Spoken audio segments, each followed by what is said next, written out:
Close your eyes for a moment. Take a deep breath. Can you smell the faint, sharp scent of burning coal mixed with the sweetness of warm anise milk? Can you hear the rhythmic scratching of wooden ice skates gliding over a frozen canal in the early morning mist? Welcome back to a time when winter in the Netherlands was truly magical. Today, we are going to take a journey back to the 1960s, the 1970s and the 1980s. We are going to explore 20 beautiful, forgotten winter traditions that defined our childhoods. These are the memories that shaped us, the small rituals that brought us warmth in the freezing cold. And make sure to stay with me until the very end, because the final memory we will share is perhaps the most touching, simple joy that almost every single one of us experienced in front of the living room stove. Before we begin, we must remember how differently time moved back then. In those days, time flowed slower, without the endless rush and panic of the modern world. We had the patience to wait. We waited for the milk to thaw on the doorstep. We waited for the dough to rise in the cold kitchen. And we waited for the ice to grow thick enough to hold the weight of a nation. Some people today might look back and think that because we lacked modern technology, our lives were somehow poorer or less comfortable. But we know the truth. We know that our lives were infinitely richer in genuine emotion and sincerity. The biting cold forced us to huddle together around a single heat source, creating an unbreakable bond. We looked into each other's eyes, not at glowing screens. We talked, we played, and we shared the dark winter evenings as a family. The lack of modern distractions meant that every small comfort, from a warm cup of soup to a thick woolen blanket, was appreciated with a profound sense of gratitude. Close your eyes and think back to the crisp, freezing mornings. Do you remember the wooden ice skates? The ones we called houtjes or doorloppers? Before the sun was even fully up, fathers and grandfathers would be busy sharpening the blades. You would sit on the edge of a frozen ditch, your breath turning into white clouds, while someone tied the thick leather straps tightly around your leather boots. It always pinched a little, did it not? But you did not care. The moment your blades touched the natural black ice, you felt like you were flying. Entire villages would come out to the canals and lakes. There were no indoor rings with artificial ice for us back then. We relied on the grace of Mother Nature. The sound of hundreds of iron blades scratching and gliding over the frozen water created a symphony that echoed across the flat Dutch landscape. When your ankles eventually gave out and bent inward, you were left with sore feet and red cheeks, but your heart was completely full. It was a rite of passage, a shared joy where rich and poor, young and old glided together on the frozen arteries of the Netherlands. And while we were out on that ice, nothing felt more like a warm embrace than a brightly painted wooden cook and soapy stand appearing through the winter fog. Let us travel back to those makeshift stalls erected right on the frozen canals. The smell reached you before you even saw the canvas stands. A beautiful mixture of warm anise milk, hot chocolate and perhaps a dash of rum for the adults. Your hands would wrap around a chipped ceramic mug, the heat slowly returning to your numb, wool-covered fingers. You would take a bite of a heavily spiced slice of gingerbread or a piece of gevulde koek, the almond paste rich and comforting. People stood in small circles, stamping their skates on the ice to keep their blood flowing, laughing and sharing stories. The Cook and Soapy was not just a place to buy a drink.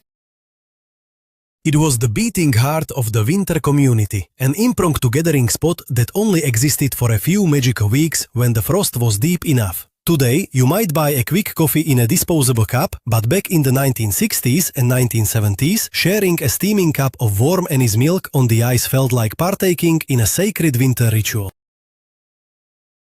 When we finally came home, the house was not uniformly heated by central warming like it is today. Let us remember the beloved coal stove, the kolenkachel, reigning supreme in the center of the living room. Do you remember the smell of the coal dust and the rhythmic sound of the coal scuttle being emptied? The living room was an oasis of heat in an otherwise freezing house. You would back up against the hot stove, trying to thaw your frozen legs, feeling the intense heat baking through your thick corduroy trousers. The whole family was forced together in this one room. Fathers read their newspaper in the armchair closest to the heat. mothers knitted under the warm glow of the floor lamp, and children played with wooden blocks or read comic books on the rack. If you left the room to go to the kitchen or the hallway, the biting cold hit you instantly. This single source of heat created an unbreakable family bond. We did not retreat to separate rooms with glowing screens. We stayed together, sharing the warmth of the fire and the warmth of each other's presence, watching the orange embers glow through the small mica windows of the stove as the dark winter night fell outside. Because the bedrooms were completely unheated, going to bed was an adventure in itself. Let us think about the trusty metal hot water bottle, the kruik. Mothers would boil water on the stove downstairs, carefully pouring it into those heavy, ripped aluminum or copper cylinders. They would seal them tightly, checking for leaks, and then wrap them in a thick knitted cover or a piece of soft flannel. That bottle was placed in your bed half an hour before you had to sleep. When you finally made the brave dash upstairs, shivering in your cotton pajamas, you would dive under the heavy wool blankets and search for that beautiful pocket of warmth with your toes. The contrast between the freezing air in the room, where your breath was visible in the dark, and the localized heat of the kruik at your feet was absolute heaven. You would curl up into a tight ball, holding the bottle close until you drifted off to sleep. By morning the water inside was stone cold, and sometimes you accidentally kicked it with a bare foot and jolted awake. But that simple metal bottle was a faithful companion during the coldest nights of the 1960s, offering a deep, cozy comfort that modern electric blankets can never truly replicate. Speaking of those freezing bedrooms, there was a magical, if slightly uncomfortable phenomenon that children today rarely experience. Let us talk about waking up to find thick, intricate frost flowers blooming on the inside of our single-pane windows. Before double glazing became the standard, the moisture from our breath would freeze overnight, creating breathtaking crystalline forests right in our bedrooms. Do you remember scratching tiny peepholes through the ice with your fingernails or a copper sand just to see if it had snowed outside? The ice was so thick that the morning light filtered through it, bathing the room in a pale, ethereal blue glow. We would watch in quiet wonder as the patterns shifted, tracing the delicate, fern-like structures before shivering and rushing downstairs to the warm living room. It was a daily reminder of nature's proximity, a sign that the winter cold was a living, breathing entity right at our doorstep. While it meant the house was drafty and freezing, those frost flowers on the glass provided a daily canvas of winter magic, completely free of charge, painting a masterpiece of winter wonder exclusively for our young eyes to behold every cold morning. Long before Christmas took over December, our hearts belong entirely to another tradition. Let us recall the pure magic of placing our shoes by the fireplace or the back door for Sinterklaas. The excitement would build for days. You would carefully select your best, cleanest shoe, placing it on a piece of newspaper. Inside, you would put a carrot or a handful of hay for Amerigo, the beautiful white horse of the saint. And then came the singing. You would stand there, staring up into the dark chimney, singing traditional songs at the top of your lungs, hoping the good saint was listening on the rooftops. The anticipation made it almost impossible to sleep. The next morning, you would race downstairs in the early dawn light. The carrot was gone, and in its place was a magical treasure. Perhaps a chocolate letter, some spicy kruidnoten, a marzipan pig, or a small wooden toy. The smell of the mandarin oranges mixed with the scent of the coal stove is a fragrance that instantly transports us back to 1965. It was a time of innocence and wonder, when we truly believed in the magic happening on the tiled roofs above our sleepy heads. A time when a simple chocolate letter felt like the greatest wealth in the entire world. The scent of winter in the Netherlands was unmistakable, and nothing defined it more than the baking of traditional treats. Let us wander into grandmother's kitchen when she was baking speculaas. The air would grow heavy with the intoxicating aroma of cinnamon, nutmeg, cloves, ginger, and white pepper. These were the spices of our heritage, creating a warmth that penetrated straight to the soul.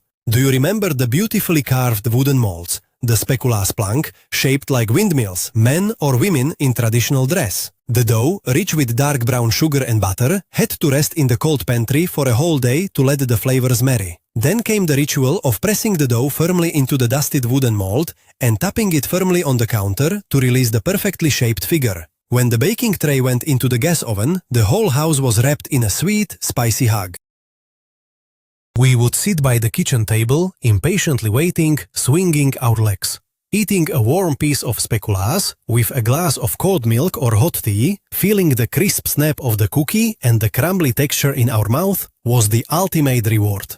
It was not just baking, it was love, tradition and comfort mixed into dough. When the dark days of January arrived, our bodies craved something substantial to keep the cold at bay. Let us turn our attention to the king of Dutch winter meals, the thick, hearty green pea soup known as snert. This was not a soup you whipped up in 20 minutes. It was a labor of love that required a massive cast iron pot simmering on the back burner of the stove for hours, sometimes an entire day. The split peas had to break down completely until the spoon could stand straight up in the pot. That was the golden rule, was it not? The soup was filled with pieces of pork shoulder, thick slices of smoked rookworst, celeriac, carrots and handfuls of fresh celery leaves. The windows of the kitchen would steam up completely from the boiling broth. When you came inside after hours of playing in the snow or skating on the ice, the smell of the savory, smoky snert hit you like a warm blanket. Served in deep, heavy bowls, often with a slice of dark rye bread topped with salty cotton speck on the side, it restored life to our frozen limbs. Eating a bowl of your mother's snert felt like coming home. It was the taste of winter survival, thick, unpretentious, deeply nourishing, and absolutely unforgettable. Following closely behind the legendary pea soup was our daily winter fuel. Let us sit down at the family table for a steaming plate of stampot boerenkool, the traditional curly kale mash. In the 1970s, kale was not considered a trendy superfood. It was cheap, sturdy winter fare that tasted best only after the first frost had gone over the fields, making the leaves sweeter. Mothers would boil the potatoes and the chopped green kale in one massive pot. Then came the heavy wooden stamper, mashing it all together with a splash of milk and a pat of real butter until it was a beautiful, rustic green and white mountain on your plate. But the best part was the ritual of the little gravy pond, the kiltjeju. With the back of your spoon, you would carefully press a crater into the top of your mash, waiting for your mother to pour a ladle of rich, dark brown meat gravy into the center. You would eat carefully around the edges, trying not to breach the walls of your potato volcano until the gravy finally broke through. Paired with a thick, juicy smoked sausage, this meal was the ultimate comfort food. It grounded us, warmed us, and brought the entire family around the dining table for a simple, hearty feast. When the plates were cleared and the winter night stretched out long and dark before us, we did not turn to smartphones or tablets. Let us remember the joyful noise of schulen, the traditional Dutch shuffleboard game.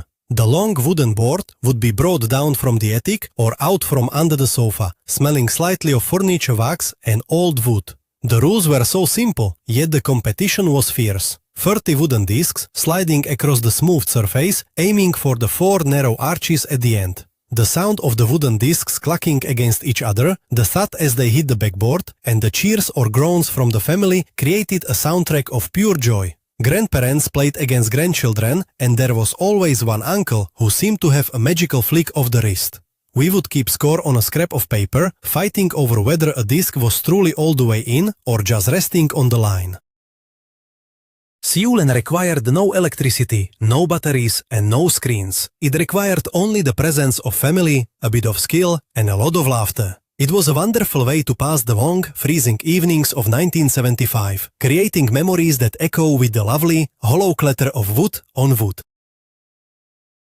Before the deepest cold of winter truly set in, there was a November evening that lit up the neighborhood. Let us step out into the chilly autumn night for Sint Maarten. On the 11th of November, children would walk through the dark, cold streets, holding homemade paper lanterns illuminated by real, flickering candles. You spent hours at school, cutting colorful paper, pasting translucent wax paper behind the cutouts, and attaching a wire handle to a wooden stick. The wind would often blow the candles out, or worse, catch the paper on fire, leading to moments of brief panic and laughter. We walk from door to door in groups, ringing doorbells with freezing fingers. When the door opened, casting a warm yellow light onto the porch, we would proudly sing our traditional songs, chanting about Sint Maarten and cows with tails, our breath visible in the frosty air. In return, the neighbors dropped mandarins, apples, or if we were very lucky, a piece of chocolate into our cloth bags. It was a beautiful lesson in community, a night where the darkness of the approaching winter was pierced by hundreds of tiny, swaying lights carried by the small, singing children of the neighborhood. There were small daily struggles in those winters that we now look back on with immense fondness. Let us talk about the morning delivery from the melkboer, the milkman. In the 1960s, the milkman still came to your door, leaving thick glass bottles of fresh milk in a crate on the porch. But during a severe frost, those bottles presented a unique challenge. When you opened the front door to retrieve them, you would find that the milk had frozen solid during the night. The freezing liquid had expanded, pushing the silver foil caps high up into the air, creating a funny little column of frozen cream sticking out of the bottle. Bringing them inside was a delicate process. You had to let them thaw slowly near the sink. If you put them too close to the hot stove, the cold glass would shatter instantly. We waited patiently for the ice to melt so we could pour a glass for our breakfast. It was a vivid reminder of the seasons, a tangible interaction with the biting cold right on our doorsteps. The clinking of the milkman's glass bottles and the sight of those floating silver caps are tiny, forgotten fragments of our youth that paint a beautiful picture of everyday life in the Dutch winters of the past. In the eastern parts of our beautiful country, a very ancient and mysterious sound echoed over the snowy fields. Let us travel to the Twente region and listen to the blowing of the midwinter horn. From the first Sunday of Advent until Epiphany, men would stand near water wells or on the edge of the forest holding long, curved wooden horns made from birch or alder branches. These horns had no vowels or keys, just a simple mouthpiece. The deep, mournful, yet beautiful melody they produced was meant to chase away the evil spirits of darkness and announce the birth of the light. The sound would travel for miles over the frozen, flat landscape, answering other horn blowers in the distance. It was an acoustic conversation between villages, a haunting melody that resonated deep in your chest. Standing in the freezing cold, wrapped in a thick wool coat, listening to this primal sound cutting through the winter fog, you felt a profound connection to the generations that had stood on that very same soil centuries before you. It was a rustic, unpolished tradition, a pure expression of hope and community during the darkest and most unforgiving days of the long Dutch winter. As the year drew to a close, a very specific modern ritual brought the whole nation together in front of the glowing screen. Let us remember gathering around the heavy wooden television set on New Year's Eve for the Oudejaarsconference. There was only 1 or 2 channels back then. The entire country watched the exact same broadcast. It was usually Wim Kan, the legendary cabaret artist who held the nation spellbound. The room was illuminated by the black and white flicker of the screen and the warm glow of the coal stove. We sat in a circle, eating our freshly baked treats, listening intently as the comedian summarized the political and social events of the past year with biting wit and brilliant wordplay. It felt as though millions of Dutch people were sitting in one giant living room, laughing at the same jokes at the exact same moment. The next morning, at the bakery or on the street, everyone would be quoting the best punchlines. It was a shared cultural experience that unified us, an intellectual and humorous way to say goodbye to the old year and welcome the new. We were not fragmented by endless streaming choices. We were one audience, united by laughter in the fading hours of the year. Of course, that television broadcast was always accompanied by the most glorious greasy smell imaginable. Let us step into the shed, the garage or the drafty kitchen where father or mother was busy baking oliebollen. Frying these deep-fried dough balls was a serious New Year's Eve production. The huge bowl of yeast dough, studded with raisins, currants and sometimes bits of apple, sat near the heater under a damp tea towel, rising until it threatened to spill over the edges. Then, 2 metal spoons were used to drop irregular globes of sticky dough into the smoking hot oil. The loud sizzling noise and the sweet, heavy scent of frying dough permeated the entire house and spilled out into the street. The first Ori ball, still too hot to hold comfortably, was always the best. You would roll it heavily in white powdered sugar, taking a bite that burned your tongue but filled you with absolute bliss. The outside was incredibly crispy and the inside was soft, warm and steaming. We would eat them until our stomachs ached, our fingers sticky and our faces dusted with white sugar. It was the taste of celebration, the culinary climax of the Dutch winter that signaled the turning of the calendar.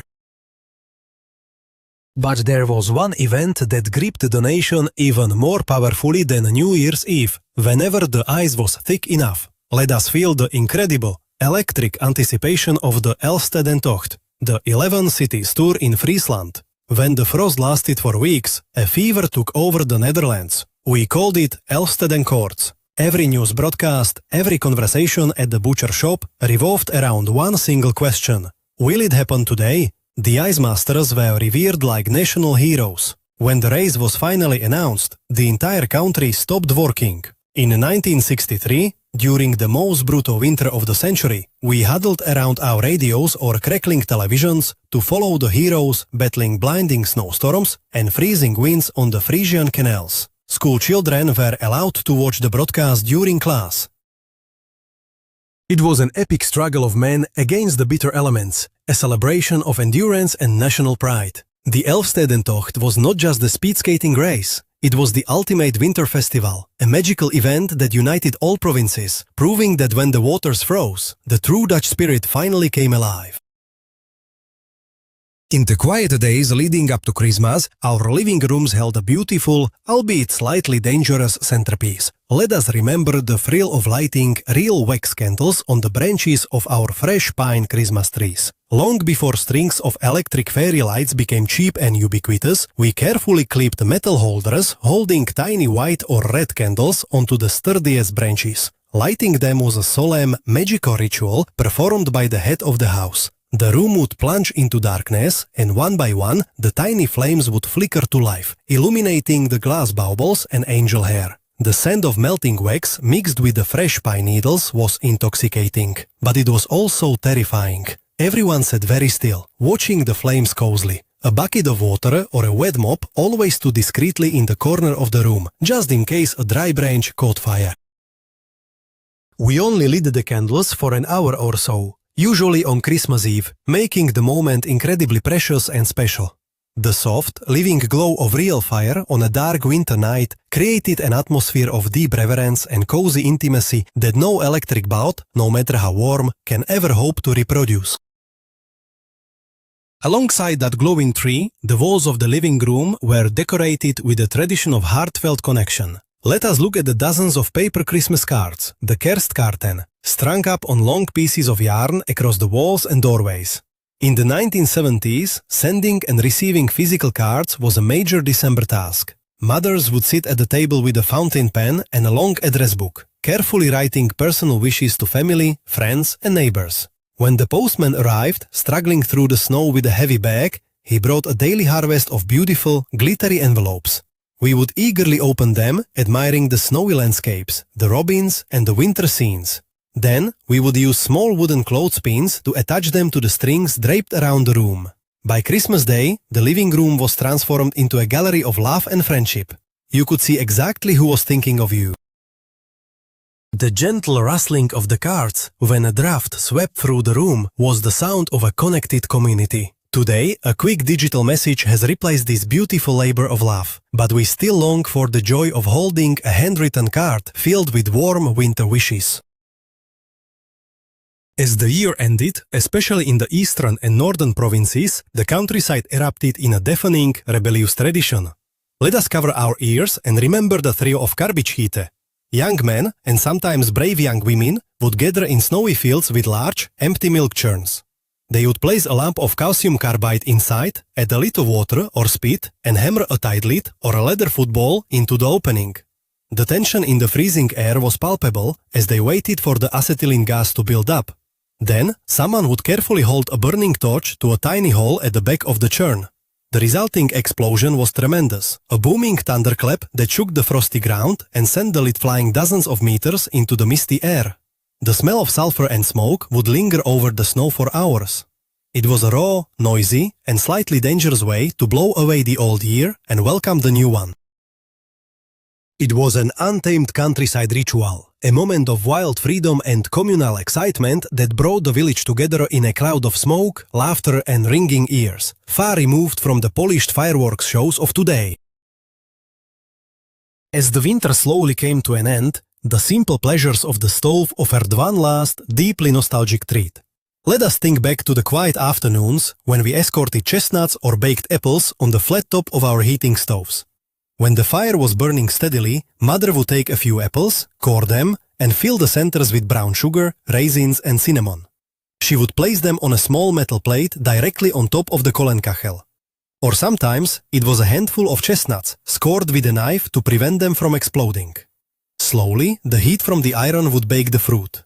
The sugar would melt and bubble, and the sweet, caramelized scent would slowly fill the entire living room, overpowering the smell of the coal. We would sit on the rug, watching the skins of the apples wrinkle and collapse, waiting patiently for our hot, sticky treat. Eating that warm apple, blowing on it to cool it down, was a moment of pure bliss. It required no fancy kitchen appliances, just the radiant heat of the stove that was already keeping us alive. It was the ultimate symbol of life in those days, finding sweet, warm perfection in the simplest, most patient moments of a cold winter afternoon.